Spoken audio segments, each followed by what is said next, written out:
日本語ポッドキャストジャパ耳。日本ならではのアルバイト。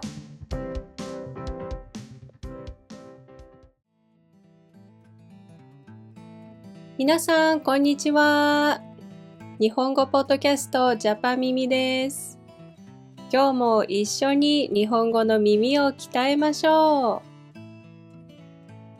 今日のポッドキャストはアドバンストということで、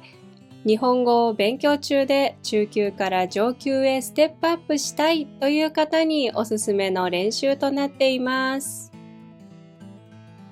今日は日本ならではのアルバイトを紹介したいと思います。ジャパ耳第8回のポッドキャストにアルバイトの話題が出てきていたので、このテーマに決めました。ちなみに日常的にはバイトという略した言葉で言うことが多いので、ここからはバイトでいきますね。私がやったことのあるバイトは、レストランのホールスタッフ、塾の講師、語学学校の受付、日本語教師といった感じで、ものすごくユニークというわけではないんですが、日本には海外にはあまりない独特なアルバイトがあるので、興味のある方はぜひ最後まで聞いてもらえたら嬉しいです。それでは始めましょ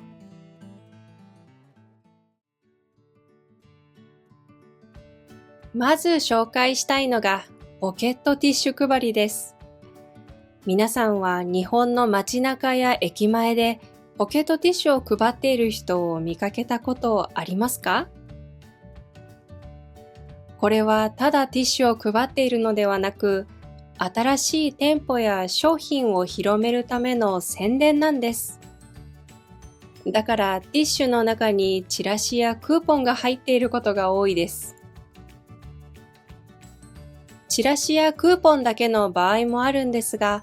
ティッシュがある方が受け取ってもらいやすいそうです。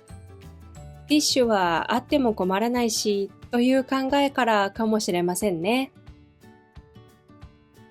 この仕事にはいろいろな利点があります。例えば、2、3時間だけの短期バイトとして気軽に働けます。学生が授業の合間にちょっと稼ぎたいというのもできると思います。また、事前に覚えないといけないことが少なく、最低限の準備で仕事に臨めるというのもポイントだそうです。普通、会社やお店で働き始めるときには、マニュアルを読んで頭に叩き込まないといけないことも少なくないので、そういった点でティッシュ配りはある程度シンプルと言えるかもしれません。ただ、ティッシュをどれぐらい配らないといけないか、そのノルマが設定されていることも多く、街中や駅前を歩いていく人に声をかけて受け取ってもらわなければいけません。実際、全然受け取ってもらえないこともあるので、会話力や接客力の向上、そしてメンタルもかなり鍛えられるんだそうです。さらに、屋外で立ちっぱなしや歩きっぱなしが多いし、猛暑や寒波にも耐えないといけないので、体力に自信のある人材が求められると言えるでしょ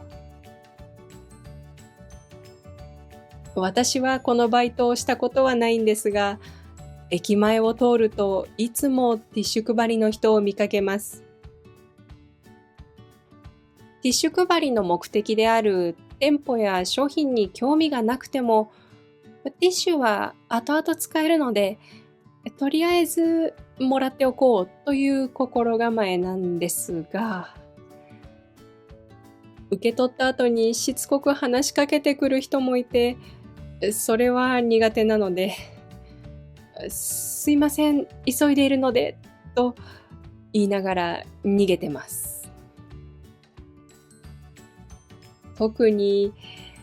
携帯電話の会社の人は、今どこの携帯使ってますかとか、毎月の携帯代いくらぐらいですかとか、いろいろ質問してくる傾向があるので、ティッシュを受け取らないで素通りすることも正直あります。頑張って働いている人には申し訳ないんですが、ちなみに夏にはうちわを配っていたり、冬にはカイロを配っていることもあるので、日常で使えるものを無料でもらえるのはやっぱりお得かもしれないですね。私こんなのもらったことあるよという珍しいエピソードをお持ちの方がいましたら、ぜひコメントで教えてくれたら嬉しいです。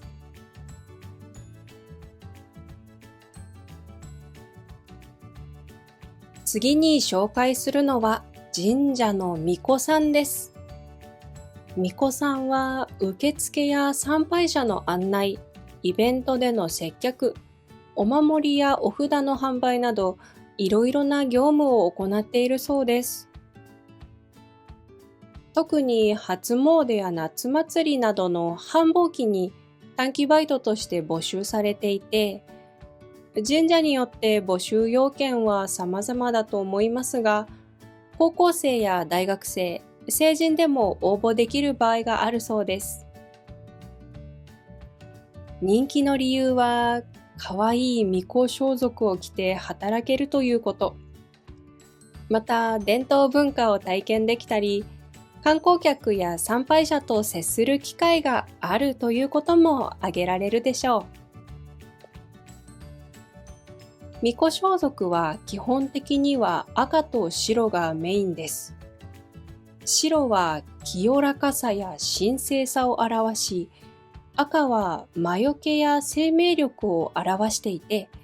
全体として神様の前で清らかに奉仕する人という意味を持つそうです。ただ、バイトとして繁忙期に雇われる場合、主な仕事は接客や清掃、販売などになるため、巫女装束も現代風に動きやすさを考慮した軽めの素材で作られているものもあるそうです。実は私の母の実家がお寺なので、私自身はあんまり神社が身近な存在ではなかったんですが、大学院の途中で日本語教師の仕事を始めた頃から、学生の皆さんに日本語だけでなく日本の文化も共有したいという思いが芽生えて、以前に比べると神社についての調べ物をしたり、実際に神社に行ってみるといった機会が少し増えたと思います。皆さんもこれから神社を訪れることがあれば、神社のルールを守って敬意を忘れず参拝してきてくださいね。